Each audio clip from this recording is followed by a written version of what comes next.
नमस्कार मित्रों। आज हम आकार आईएएस एमपीजी के ऑडियो में मध्य प्रदेश का प्राकृतिक विभाजन देखने जा रहे हैं।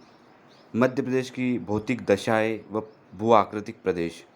मध्य प्रदेश भूवैज्ञानिक दृष्टिकोण से भारत के प्रायद्वीपीय पठार का ही एक भाग है, जो कि प्रायद्वीपीय पठार के उत्तर में स्थित है। यह प्रायद्वीपीय पठार सहित भूगर्भिक ऐतिहासिक आधार पर गोंडवाना लैंड का भाग है, जिसका भौगोलिक विस्तार 21 डिग्री 6 मिनट उत्तरी अक्षांश से 26 डिग्री 30 मिनट उत्तरी अक्षांश और 74 डिग्री 9 मिनट पूर्वी देशांतर से 82 डिग्री 48 मिनट पूर्वी देशांतर तक है।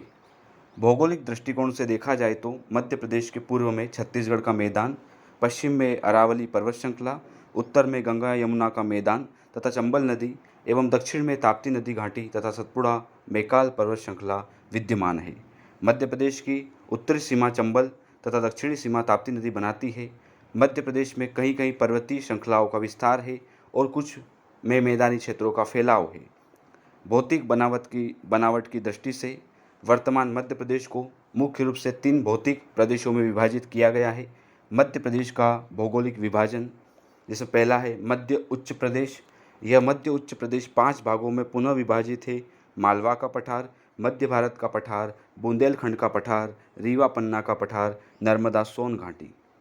दूसरा इसका प्रकार है सतपुड़ा मैकाल श्रेणी प्रदेश और तीसरा विभाजन पूर्व का पठार यानी कि बघेलखंड का पठार।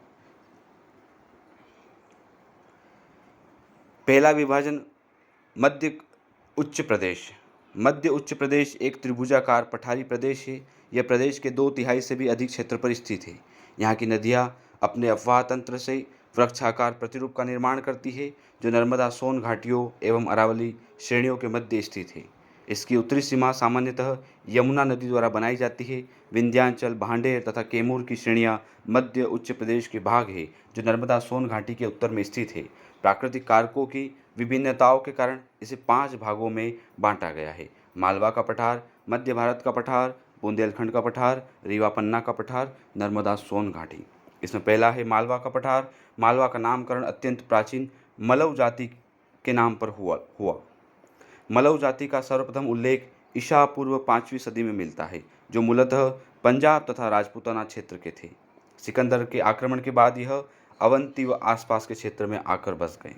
मालवा का पठार मध्य प्रदेश के मध्य पश्चिमी भाग में स्थित है। यह मध्य प्रदेश का क्षेत्रफल की दृष्टिकोण से सबसे बड़ा पठार है, यानी कि 28.62%। मालवा के उत्तर में मध्य भारत का पठार, पूर्व में बुंदेलखंड व रीवा पन्ना का पठार व दक्षिण में नर्मदा सोन घाटी स्थित है। मालवा का विस्तार मध्य प्रदेश के आंशिक या पूर्णतः 18 जिलों में है। मंदसौर, राजगढ़, उज्जैन, इंदौर, भोपाल, धार, गुना, रतलाम, देवास, शाजापुर, सीहोर, अशोकनगर, विदिशा, रायसेन, सागर, अलीराजपुर, झाबुआ तथा आगर मालवा आदि है। इस पठार का निर्माण ज्वालामुखी उद्गार से निकलने वाले लावा से हुआ है, जिसमें दक्कन ट्रैप की बेसाल्ट चट्टानें पाई जाती है। बेसाल्ट चट्टानों के क्षरण से यहाँ काली मिट्टी का निर्माण हुआ, जिसमें मुख्य रूप से गेहूं, कपास, सोयाबीन आदि फसलों का उत्पादन इस क्षेत्र में किया जाता है। किंतु गेहूं की अधिकता के कारण मालवा को गेहूं की डलिया के नाम से जाना जाता है। इस प्रदेश की सबसे ऊंची चोटी सिगार 881 मीटर है। इसके अलावा जानापाव 854 मीटर है। कर्क रेखा इस पठार के मध्य से गुजरती है। इसकी औसत ऊंचाई 500 से 600 मीटर है। मालवा में सम जलवायु पाई जाती है, जिसे चीनी यात्री फाहियान द्वारा विश्व की सर्वश्रेष्ठ जलवायु की संज्ञा दी गई। इसके पश्चिमी भाग में वर्षा 50 से 75 सेंटीमीटर तथा पूर्वी भाग में 75 से 125 सेंटीमीटर के मध्य होती है।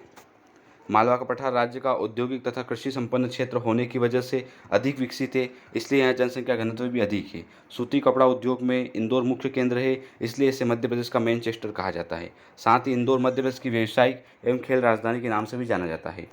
पर्यटन की दृष्टि से उज्जैन, सांची का स्तूप रायसेन जिला, भीमबेटका गुफाएं रायसेन, उदयगिरी की गुफाएं विदिशा आदि इस पठार के मुख्य स्थल है। अगला विभाजन है मध्य भारत का पठार। यह उत्तर प्रदेश और राजस्थान का पठारी क्षेत्र है, जो विंध्यन शैल समूह का हिस्सा है। यह मध्य प्रदेश के उत्तर पश्चिमी भाग में अवस्थित है। मध्य भारत का पठार के उत्तर में यमुना का मैदान, दक्षिण में मालवा का पठार, पूर्व में बुंदेलखंड का पठार तथा पश्चिम में राजस्थान की उच्च भूमि स्थित है। संपूर्ण मध्य प्रदेश के कुल क्षेत्रफल का यह पठार 10.6% भूभाग है। इस प्रकार क्षेत्रफल के दृष्टिकोण से यह प्रदेश का चौथा सबसे बड़ा पठार है। मध्य प्रदेश के उत्तर पश्चिम में स्थित इस पठार को चंबल का उप आर्द्र प्रदेश भी कहा जाता है, क्योंकि यहाँ 75 सेंटीमीटर से कम वर्षा होती है। यहाँ की औसत वर्षा 50 से 75 सेंटीमीटर है। इस पठार के अंतर्गत शिवपुरी, भिंड, ग्वालियर, मुरैना, मंदसौर, नीमच का ऊपरी भाग तथा गुना का पश्चिमी भाग आता है। यहाँ मुख्य रूप से जलोढ़ मिट्टी पाई जाती है, जो कि सर्वाधिक उपजाऊ मिट्टी है। इस क्षेत्र में इस मिट्टी का निर्माण चंबल तथा इसकी सहायक नदियों के द्वारा अपर्दन की प्रक्रिया के फलस्वरूप हुआ है। यहाँ मुख्य रूप से मोटा अनाज जैसे सरसों, गेहूँ, ज्वार, बाजरा, मक्का आदि का उत्पादन किया जाता है। किंतु यहाँ के कृषि उपजों में सरसों का क्षेत्र सर्वाधिक है, इसलिए इस पठार को सरसों की हांडी भी कहा जाता है। ज्ञातव्य है कि मुरैना जिले में सरसों का सर्वाधिक उत्पादन किया जाता है मध्य प्रदेश के संदर्भ में। इस क्षेत्र में उष्णकटिबंधीय शुष्क पर्णपाती वर्ण पाए जाते हैं, जैसे शीशम, खेर, बबूल, महुआ, करोंदा, आंवला आदि। इस क्षेत्र की जलवायु महाद्वीपीय प्रकार की है, जिसमें ठंड एवं गर्मी अधिक एवं वर्षा कम होती है। इसी पठार में मध्य प्रदेश का न्यूनतम वर्षा वाला स्थान गोहद, भिंड, जहाँ 55 सेंटीमीटर वर्षा होती है। यहाँ भिंड का मालनपुर, ग्वालियर का डबरा, मुरैना का केलारस, मुरैना का बानमोर आदि उद्योग के दृष्टिकोण से प्रमुख क्षेत्र माने जाते हैं।